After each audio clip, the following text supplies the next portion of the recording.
what this lens is the 100 to 400 Mark II with a 2x teleconverter on it, which makes it 800mm. On the lens we've got 600D, which obviously is a crop sensor camera, and the focal length is this. Now, for some time I've been thinking about this lens, and obviously it's a good quality lens for wildlife and sports, but I do feel that it's probably a bit on the short end, 100 to 400. I have the 300mm f4 lens here, which you can put a 1.4 teleconverter on this that turns it to a 5.6 420mm lens. Now, if you basically take off the 2x teleconverter on the 600D camera and just have it on the lens itself, you're getting around 370 to 380mm, according to a lot of reviewers. However, what I am finding is, even with the crop factor, the zoom difference between using the 300 with a 1.4x teleconverter on it, it's actually a lot. It seems to be less telephoto than using the teleconverter on this. Obviously you're getting probably about an extra 50mm focal length. Now, I'm not one for pixel peeping, but I have zoomed in into the images, and it does appear to me that the quality between having the 400 on, just the 400, and the 300 with the 1.4 teleconverter on it, the quality is really close. Almost impossible to determine which is better. So I would probably say the only advantage obviously of this is it zooms, so it makes it easier for tracking. However, I have been thinking, it was a choice between the 150 to 600 Sigma, either the Sport or the Contemporary, or the Canon 100 to 400. Now, if you're careful on price and you're willing to ship internationally and buy it from other regions, you can pick this lens up for £1,200. The Sigma lens you can pick up for about the same amount of money from a UK vendor. And the choice is up to you, but generally when you buy from Sigma in your own region, you tend to get 3 years warranty. I know in the US you get 4 years. And also there is a third option. Now, this isn't the Mark II, this is the Mark I, but this is the 2.8 70 to 200 zoom lens. Obviously this lens doesn't have any moving parts externally, so obviously when you change it from 70 to 200, nothing is moving in and out. So that's an advantage of this lens.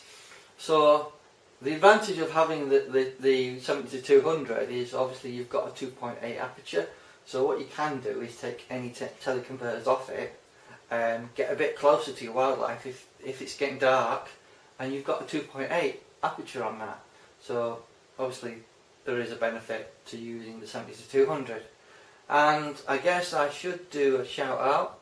I should point out Tony Northrup has done a comparison, and obviously that's a shout out to his video. I'll put a link to his video in the description if you want to check it out. But what he's done is he's done a comparison between having a teleconverter on the Mark II version of this lens, a 2x, or using the 100 to 400.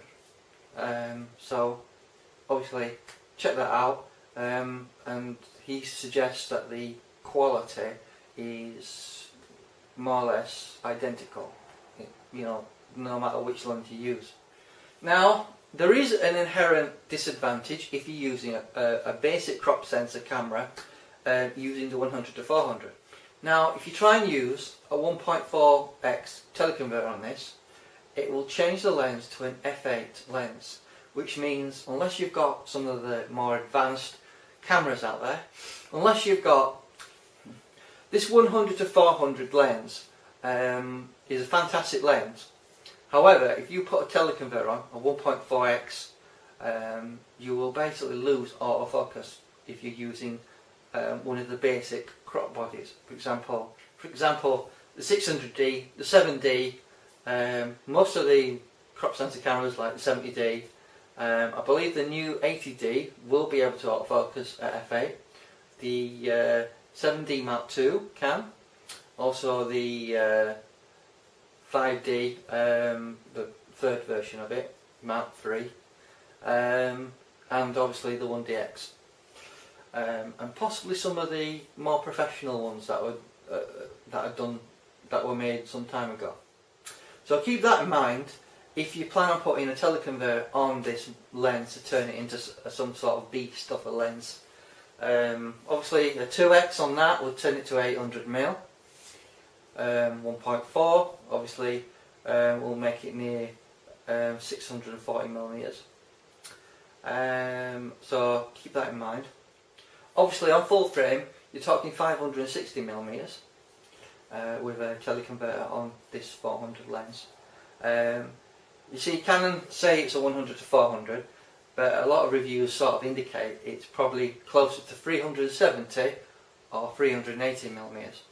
Now, from my experience of using this lens, I can tell you that you're only getting a slight improvement in terms of framing.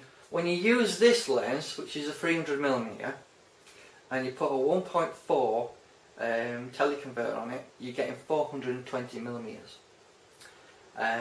That becomes 5.6 because obviously the 300mm is f4. With the big Canon Mark II lens here, obviously it's 5.6 at 400mm.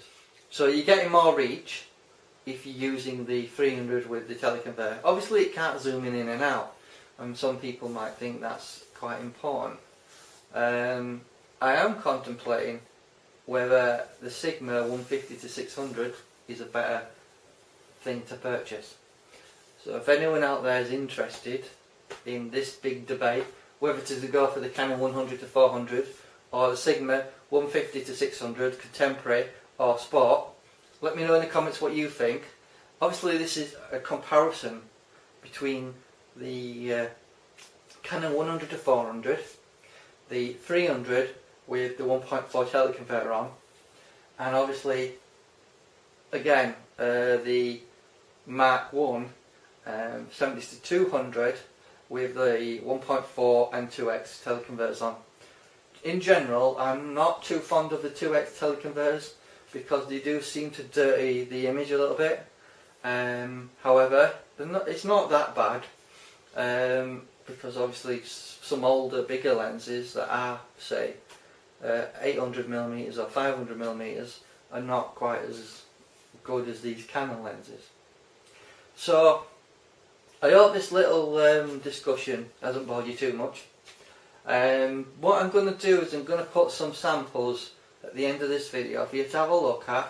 They are raw, and basically I've taken a test image in a studio of a Cylon character in RAW, 5.6 in most cases. Obviously when I put teleconverters on there will be f8 and f11 respectively, and it's up to you to make your decision which you prefer, and hopefully this will help you decide what you want to go for. There's one other possibility. If obviously you're not too fond of the idea of the 100 to 400, you could always get the 400 Prime, which I do not have here, but it is very close in quality from the examples I've seen between the 300 with the 1.4 teleconverter compared to the 400. The quality is very close. So I hope this little video has been helpful. Watch those examples, make your mind up. I'm not here to tell you what to buy, but hopefully this video has been really helpful in deciding whether you want to go for the 100 to 400, the 300 with a 1.4 teleconverter, or whether you want to go a completely different route, possibly going for maybe the Mark II or maybe the Mark 1 if you get it cheap enough, using a 2x or 1.4 teleconverter. So basically you put a 1.4 on this, you're getting 280mm, which isn't far from having the 300mm. Obviously you could put a 2x on that as well. I would probably recommend, if you're going to do that, get the version 3 of the teleconverter. Now this is the Mark 1. The main difference between the Mark II and the Mark 1 is weather sealing, basically, and slightly better improved quality, very slightly, hardly noticeable. So, you know, if you can pick up a cheap Mark 1 teleconverter, 1.4x, 2x, you probably pick up a good deal. So that's my roundup of these three lenses: the 70-200 Mark 1, the 300 Prime, the 100-400 Mark II. Let me know what you think in the comments. Do you think the Sigma is a better buy for more focal length? At the moment, I'm contemplating trading this in for the Sigma Sport, but I haven't decided yet. And hope you enjoyed this video and watch those examples. Thank you.